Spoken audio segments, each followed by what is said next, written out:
When do you expect you and Tom will talk about his future? That's up to Tom. I mean, just like all veteran players, you know. Bruce, you're confident you're back next year no matter what? You feel like you're back here next season? Me? Oh, yeah.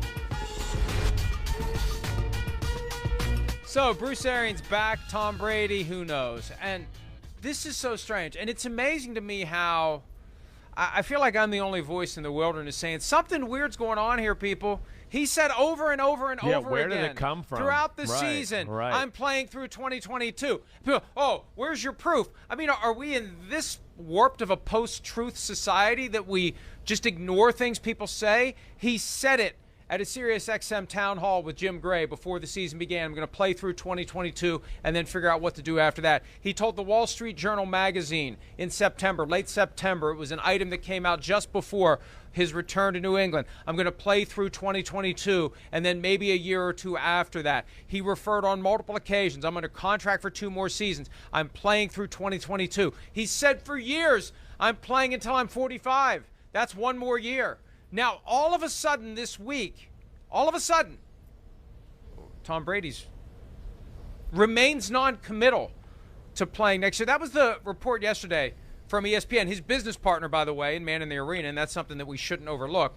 But he remains non-committal. What the hell does remains non-committal mean? He's already committed. He's already said you can't just drop remains non-committal about playing next year without accounting for the fact that he said at least 3 times he's playing next year. Something happened, something changed, and we don't know when, why, or how. But that's just kind of like, oh yeah, he remains non-committal about playing next year, like we've known all along. Bullcrap. All along the story's been he's playing next year. So I feel like there's a story there. Something's there. There's a story there. And he said yesterday he's taking it day by day. He didn't say I'm playing next year. Yeah, so, the tune has changed, obviously. I mean, I don't get I'm with you, Mike. I mean, I was like, when I heard that news over the weekend, I was kind of like, or maybe it was Thursday or Friday where it started to bubble up. I was kind of like, what? Well, I thought we were already past this. I really did. I thought for sure next year was a for sure thing. Now, I mean, he's got, 1 more year left on his deal, right? Yes. Contractually. But again, who knows, Mike? You've talked about it a lot. It's 44. It's a grind this season. You know, they've had some drama there in Tampa Bay this year. He's had to deal with the Antonio Brown stuff and all of that here at the end of the year. Been hit a little bit. Had some games of getting beat up, especially yesterday. You know, so obviously this didn't get here just out of nowhere. Like you said, you know, there's a partnership with ESPN. You know, one of the guys at ESPN and Shefty went to Michigan, just like Tom Brady. Like, I'm just connecting dots here. I got to think that something here was said, or, you know, obviously something was said. Brady's obviously been telling people he was going to sit down and think about it. That's probably where it came from.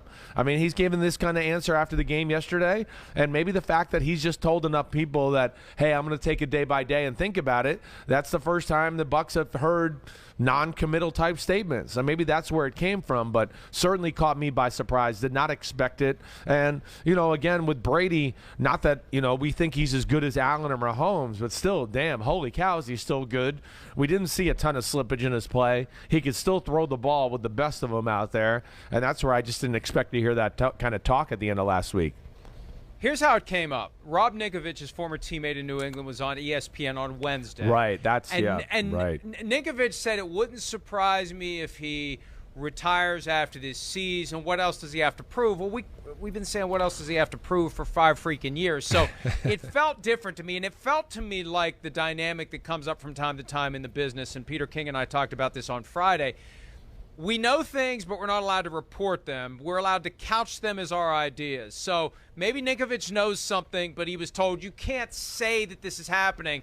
But if you want to say don't be surprised if he retires, or I wouldn't be surprised if he retires or something like that, fine. It's your idea. Just don't put it as he's thinking about it, he's doing it, whatever. That was the first shot. Right. Then they asked Byron Leftwich, the offensive coordinator of the Buccaneers, about it on Thursday, and he didn't say no. He just said, Tom's playing at a high level, and I'll leave it at that. And then Friday, Bruce Arians said to Rick Stroud of the Tampa Bay Times, he'll be shocked if Tom Brady doesn't play next year.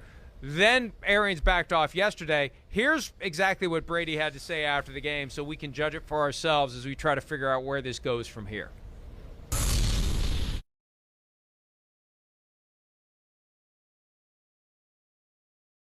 I haven't put a lot of thought into it, so we'll just take it day by day and see where we're at. Truthfully, guys, I'm thinking about this game and I'm not thinking about anything past 5 minutes from now. Yeah, it's hardly a commitment he's going to play next year, and it's a desire not to talk about it now. Yeah, right. It's good. Yeah, I'm just surprised to hear him kind of say, "No, I'm coming back next year. I'm playing," and just end it right there. Obviously, there's thought. I mean, that wouldn't be a hard answer to give. Oh, I don't know where all this is coming from. I'm playing in 2022, but man, exactly. I don't really want to talk about it right now. I'm still heartbroken about this football game. The fact that he didn't say that, I do think says a lot, and I think the fact that I've said time and again I'm playing through 2022. Why is this a question? I said it 3 times. Right. I told Jim Gray. I told the Wall Street Journal. I said that. I said it. Why are we talking about this? So let's. I don't know what the truth is. The prevailing thought from the people I've been talking to is his wife Gisele Bündchen has said, "That's it. It's done. It's over. Time's up. No more. No more." And last year when he won the Super Bowl, she went straight after him with the "What more do you have to prove?" And he joked after the fact, "I changed the subject." But she was very happy in the box yesterday at 27-3, almost like it was like a culmination. I'm not going to lie. I was sitting here and watching an NBC, of course, as you know, and there was like 1 or 2 of us that were in there going, wow, I mean, she doesn't seem affected by the fact that they're absolutely getting drilled right now, almost to the point where you were like, she looked like it was like borderline like, hey, this is finally going to come to an end. Yay. And I'm going to have my husband. I can quit worrying about it. My husband back. Right. I mean, again, I know I'm totally fishing here, but just, that's what it looked like a little bit. It was a little odd. I'm not going to lie. You're not fishing. You're interpreting circumstantial evidence. Remember, it was 4 years ago where she told, I think 60 Minutes or somebody. Remember, she told somebody from CBS he's had concussions. He had multiple concussions this past year. I mean, she's expressed concern for his health and well-being. So as he gets older, as younger players keep coming in, guys are half his age chasing him around trying to do physical damage to him. Right. Maybe there was a weight lifting from her shoulders that I don't have to worry about my husband anymore being out there among these gladiators, and he's too old to be among these gladiators. So it could be that she's said time's up. It could be that he feels it. He's not going to come out and tell us. I really don't feel like I can continue to do this. I feel physically I can't. He's not going to tell us that. That there could be a factor in that regard too. And Chris, I don't want to go full-blown conspiracy, Mike, with the graphic from It's Always Sunny in Philadelphia, and every time it comes up, people actually text me and say, I didn't know you smoked cigarettes. But what if he wants to finish his career with another team? What if he's looking for a way out of Tampa? What if this is just the way to get Buccaneers fans and members of the organization to wrap their arms around the idea that he's not playing for them next year? It's not that he's not playing next year. If he plays next year, he's going to try to play for somebody else. Now, he didn't have to sign the extension in the offseason of 2021, but I'm not ready to write off entirely the possibility that he thinks he's taken this Buccaneers team as far as he can.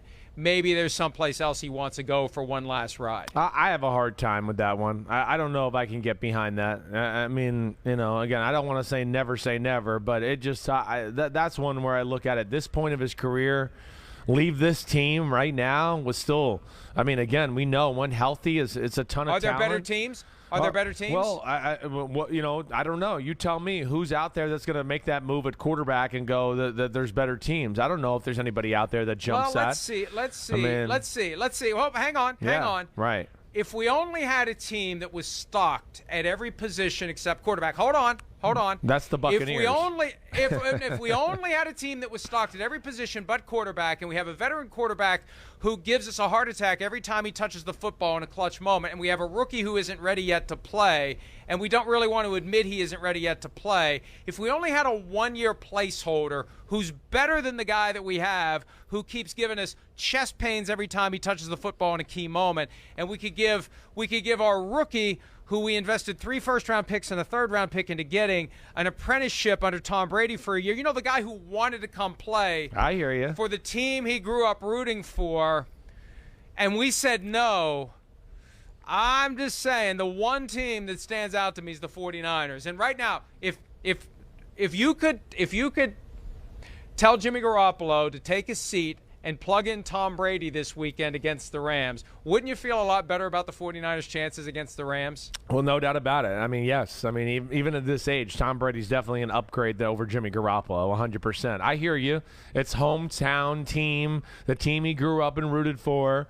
We know, right? We were always out in front of that and when he was a free agent the last time, that the Bucks, it was the Bucks and the 49ers. That's where he wanted to play. It makes sense. Yes, I mean, you said all the right things. They got all the right pieces in place.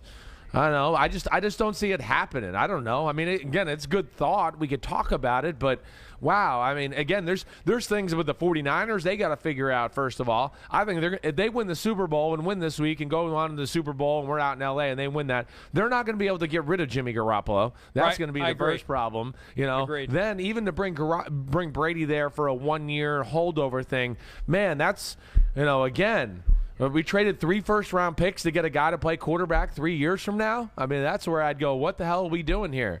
So that would be one thing I would question a little bit. And the guy needs to play, like we talked about. He's raw as hell. So, like, in theory, I know what you're saying, but I have a hard time believing it. He's in a spot where they got everything you need. I mean, they really do. They're almost perfect. They were a little banged up. We know that. And yes, he's not at the point of his career where he can overcome some of those injuries anymore. He needs all the help he can get at 44. I don't see it happening.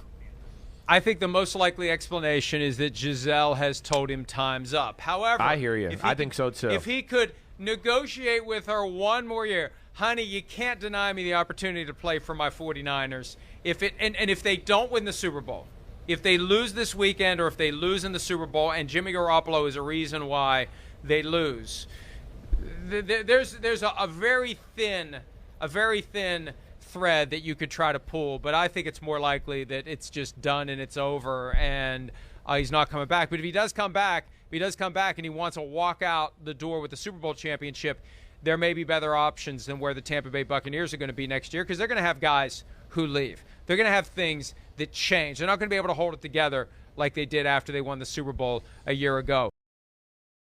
Hi, I'm Mike Tirico, and thanks for watching. Make sure to hit subscribe for the latest news and highlights from NBC Sports.